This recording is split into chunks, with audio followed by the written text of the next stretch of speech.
In the area around Oxford, Ohio, in the good old US of A, truckers have long since recognised that if you want to do something right, then the only way to do it is to do it Ray's way. The Ray in question is Ray Chenault, owner of a splendid and distinctive 6-axle Peterbilt dump truck leased to Viney Contracting. Ray spends his days hauling sand from the Martin Marietta aggregates pit in Fairfield to the Valley Asphalt Corporation plant in Cincinnati, and his pristine Peterbilt never fails to turn heads, despite the presence of several other good-looking trucks on the same run.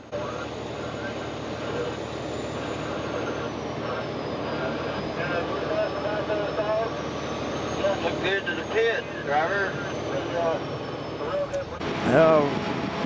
Originally got started trucks and liking trucks. I always liked trucks. Trucks fascinated me when I was a kid, but back in the late 70s, 77, 78, 1978, I was working construction and I got laid off one winter, Christmas time. And I'd been doing it for a couple years, liked it, but it was a union job and they laid me off, and I kind of got aggravated, and I got hooked up with a buddy of mine, and he got me driving his truck, doing a little local stuff. And first thing you know, I'm running Cincinnati, Ohio to Cleveland, Ohio, and then I turn around and I ended up running Cincinnati to California, and California back to Toronto, Canada, and then from Toronto back to Hamilton, Ohio. Before you know it, I decided to stay in that, and that's where I'm at today.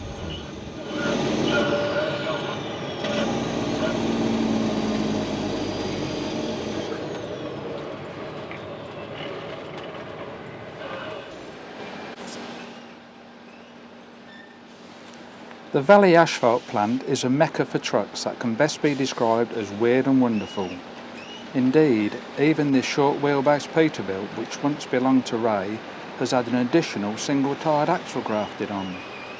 Arctics and rigids, or straight trucks as they are known in the USA, are employed on the aggregate haul, and when one considers a considerable investment in a rigid dump truck and the fact that this vehicle is then restricted to aggregate work, one is almost bound to ask why Arctics or tractor trailers are not more popular with owner drivers.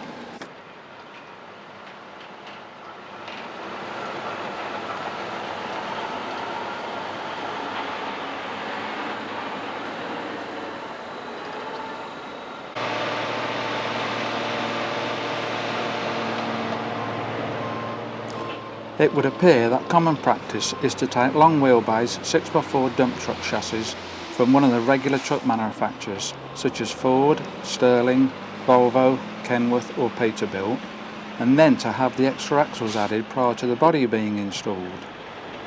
And even when it is remembered that many trucks have been built expressly to comply with quirky state law, the multi-axle dump trucks encountered in Ohio are something really special, featuring 3 or even 4 lift axles and including some bizarre configurations that appear to have been knocked up by a local DIY enthusiast.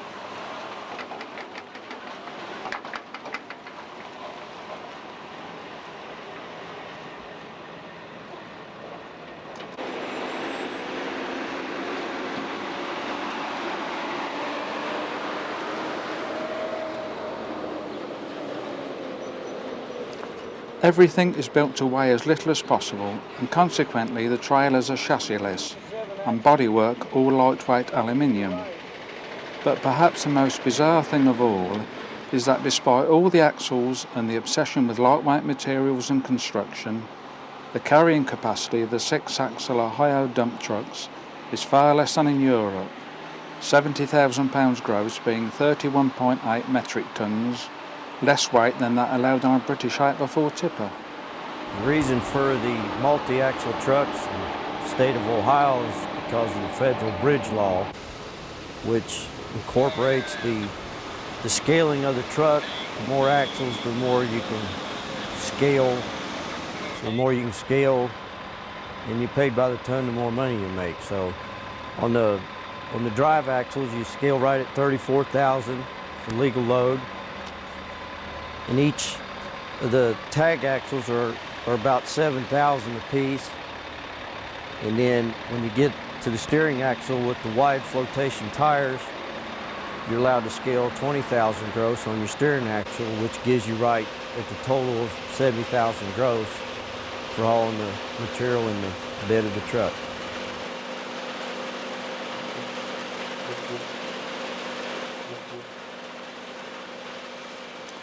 Despite the fact that Ohio is one of the northernmost states in the USA, Ray has adopted a style that is almost southern in terms of his speech and his approach to life.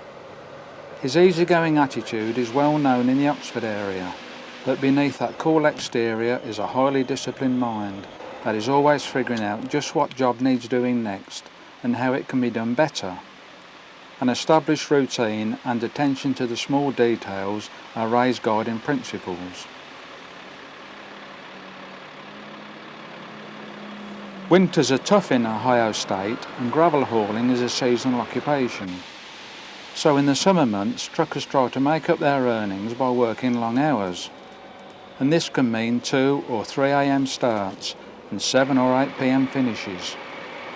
Drivers working within their home state do not need to maintain logbooks, so unless they are silent checked by the DOT, prosecutions for running over the legal hours are pretty rare.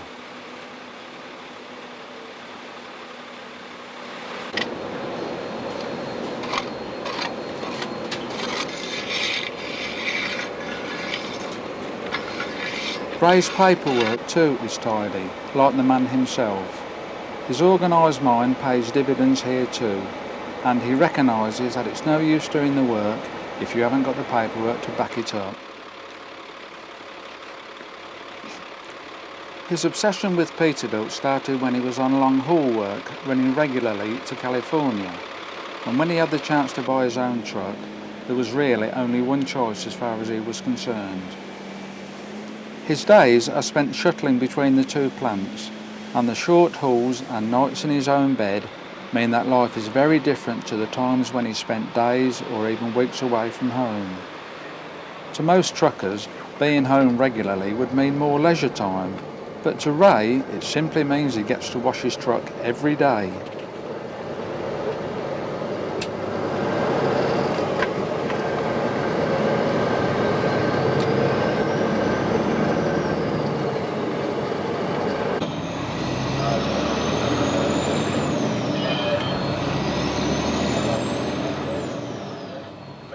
Still a good spirit of camaraderie among the regular drivers, and on the freeways around Cincinnati, conditions permitting, there's sometimes the opportunity to break the monotony of a regular run by seeing whose truck is running best on the day.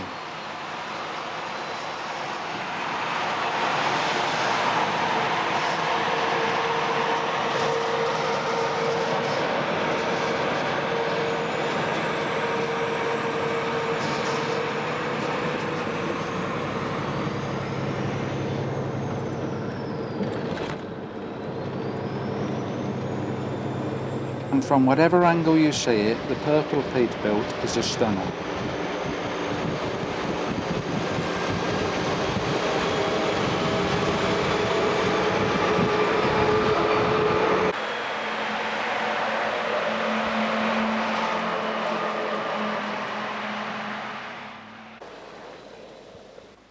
But all too soon the fun is over and it's into the plant for another load. On the empty leg of the run, the 3 push axles are lifted in the interest of fuel efficiency, but even with the axles raised the truck looks good. The sand plant is a busy place, and as you might expect, conditions are extremely dusty during the summer, which means that keeping a truck looking good is sheer hard work.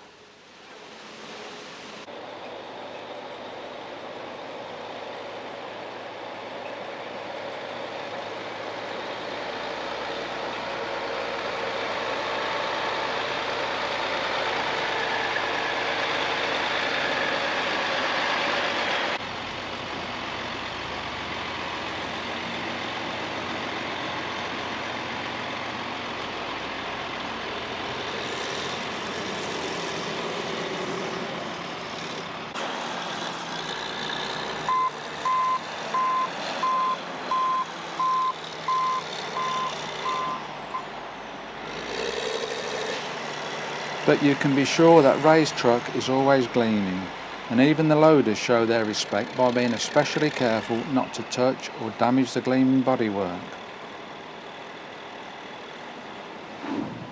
Naturally, there are the age-old debates as to whether KW or Peterbilt is better and whose truck runs fastest, but it's all generally good-humoured and helps to pass the time. But what is it that makes Peterbilt drivers think that it's cool to sit down on the floor?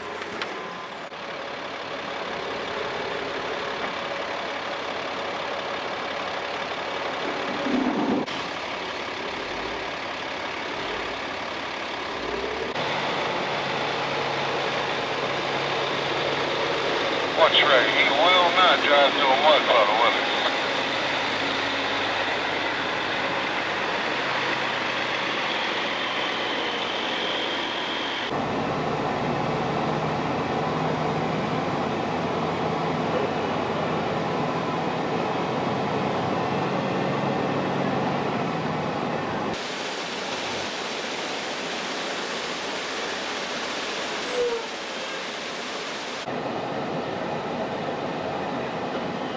Same way.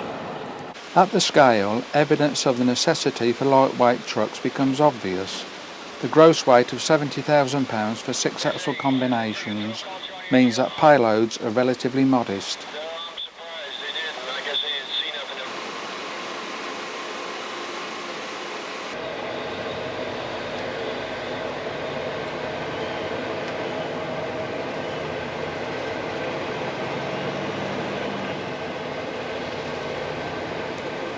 Meanwhile, the cavalcade of strange configurations keeps on passing by. And purple isn't the only distinctive colour for dump trucks, as the mauve on this Volvo autocar confirms. 1,000 pounds, right about what that would be. Okay. 10 little last time I ran this water anyway. No more.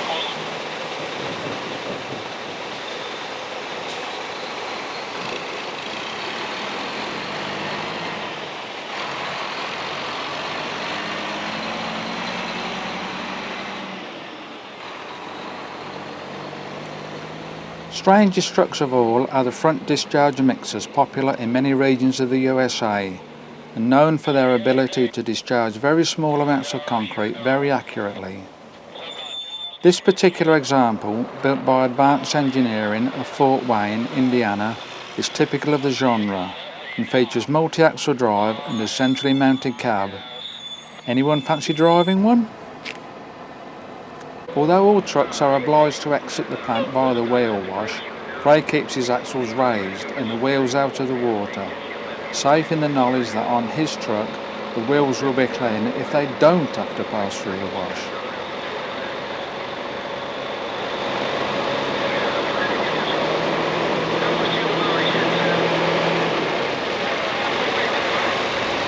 Tag axles are steerable forward reverse, which makes maneuverability well on the job, getting in or getting out.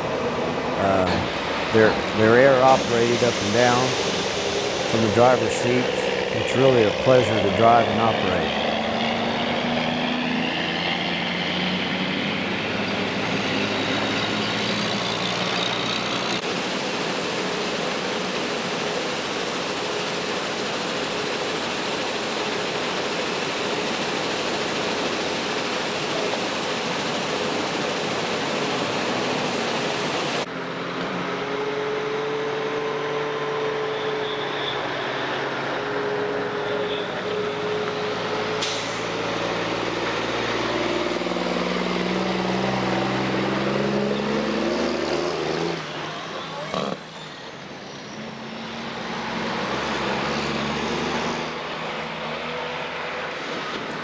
Ray is a regular visitor at the Peterbilt dealer in Cincinnati and is always assured of a warm welcome.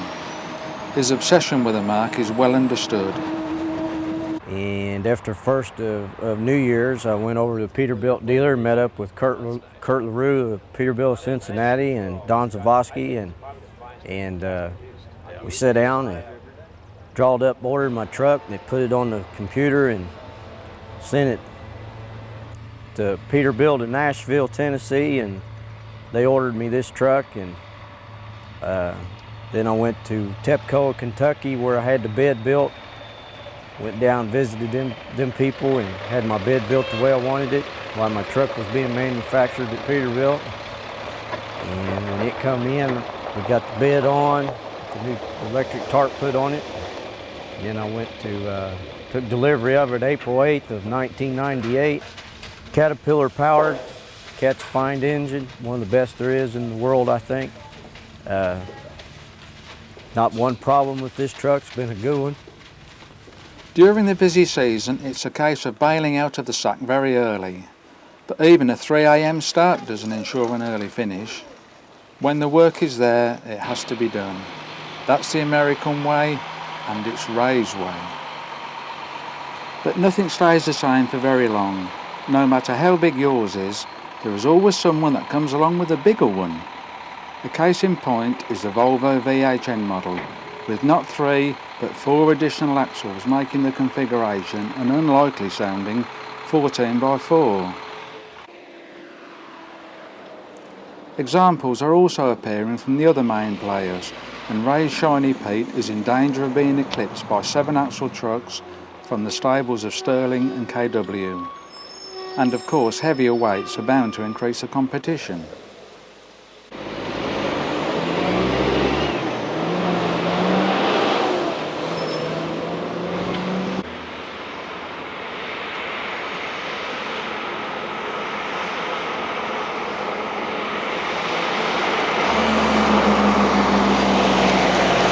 Time, and he nicknamed me the Phantom 309.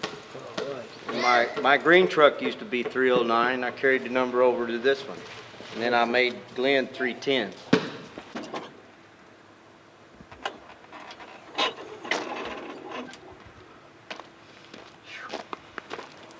Ray remains unfazed. He doesn't allow anything to come between him and his carefully structured way of doing things.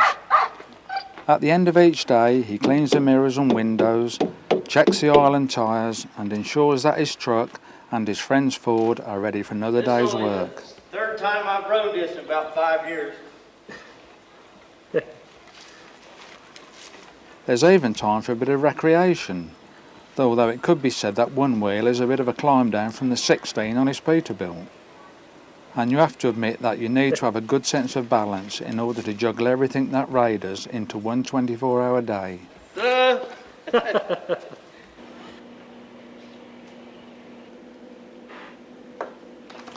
But the day is not over yet.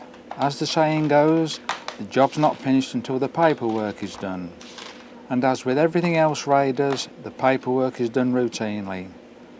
Long days at the wheel of the high-performance truck ensure a regular income, but Ray recognises the need to get the invoices out and the work paid for. One of the last jobs is checking his incoming emails, but don't get too comfortable, Ray.